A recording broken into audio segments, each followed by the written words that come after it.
Now let's look at the prophecy of Babylon.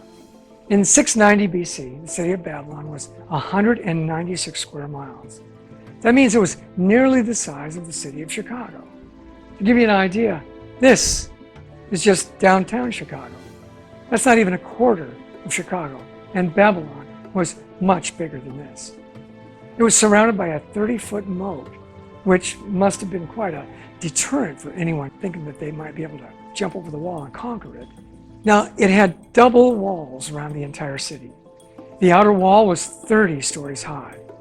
How high is 30 stories? About that high. This wall was 87 feet wide. That's the equivalent of an 11-lane freeway, 300 feet in the air. It had 100 gates of solid brass and 250 watchtowers 100 feet higher than its walls.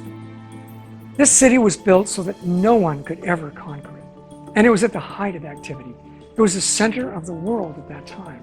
So between 701 and 680 BC, Isaiah writes this prophecy, and it's fulfilled 150 years later, just as you'll see. We'll begin in Isaiah 45, where it says, "Thus saith the Lord to his anointed Cyrus." To who? Cyrus the Great, king of Persia, who wouldn't be born until 100 years later. It continues, "Cyrus, whose right hand I have held, to subdue nations before him, and to loose the armor of kings." In other words, to take down kingdoms and become king himself. To open before him the double doors. Now, notice that term, the double doors, so that the gates, plural, will not be shut. "I will give you the treasures of darkness and hidden riches of secret places, that you may know that I, the Lord, who call you by your name, am God of Israel."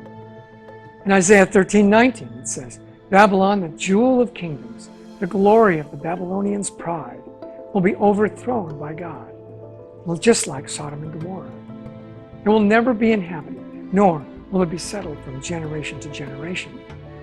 Nor will the Arabian pitch tents there, nor will the shepherds make their sheepfolds there.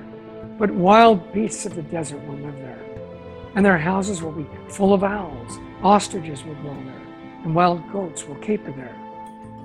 Now, remember these lines. "The hyenas will howl on their citadels, and the jackals in their pleasant palaces." Her time is near to come, and her days will not be prolonged. In Isaiah 14, it continues, "I will turn her, Babylon, into a place for owls and into a swampland. I will sweep her with the broom of destruction, declares the Lord Almighty."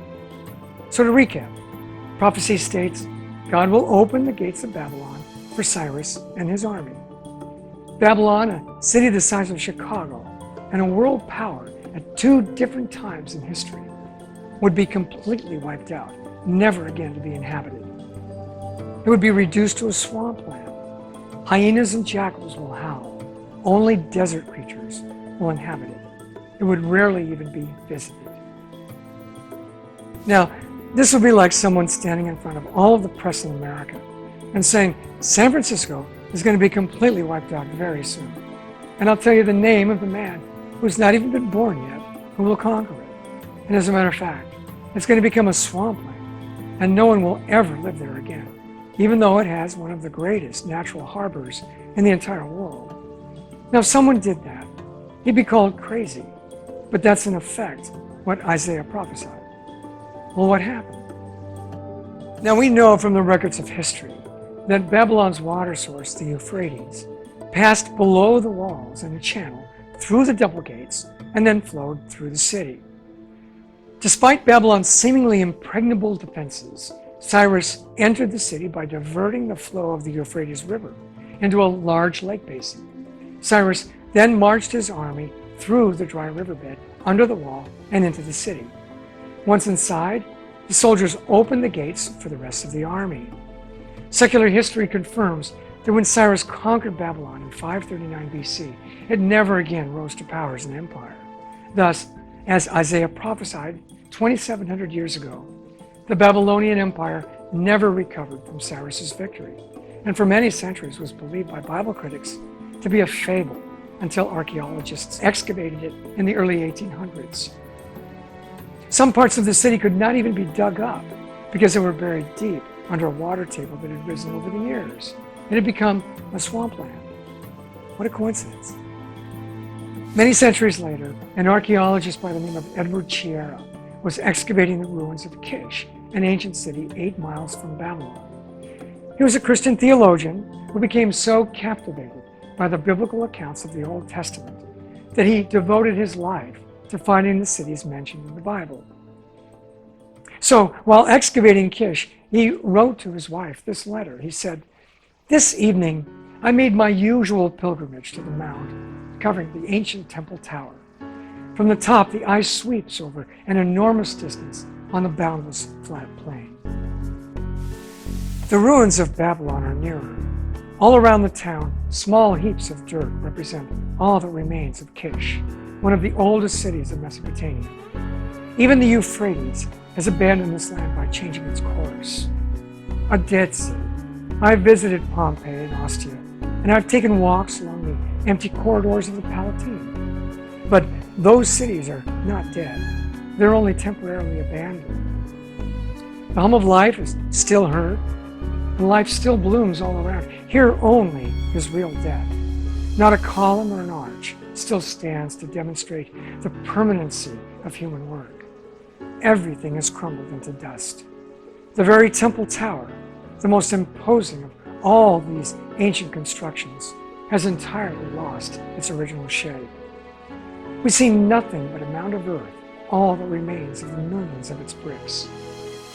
On the very top are some traces of walls, but these are shapeless. Time and neglect have completed their work. Under my feet are some holes which have been burrowed by foxes and jackals. At night they descend stealthily from their haunts in their difficult search for food and appear silhouetted against the sky. This evening they appear to sense my presence and stay in hiding, perhaps wondering at this stranger who has come to disturb their peace. The mound is covered with white bones, which represent the accumulated evidence of their hunts. Nothing breaks the deathly silence. A jackal is now sending forth his howl, half cry and half threat. But a certain fascination holds me here. I should like to find the reason for all this desolation.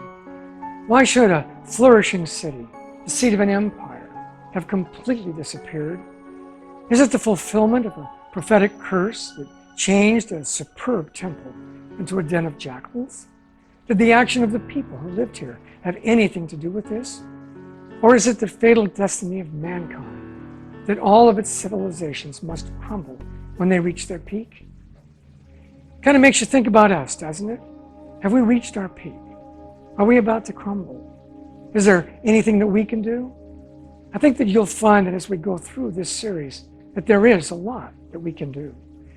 And it starts in our own homes. So the conclusion is, God is the author of all history. When He says something, it's going to happen. You can count on it. And just as assuredly, every word and even every syllable in the Bible can be trusted.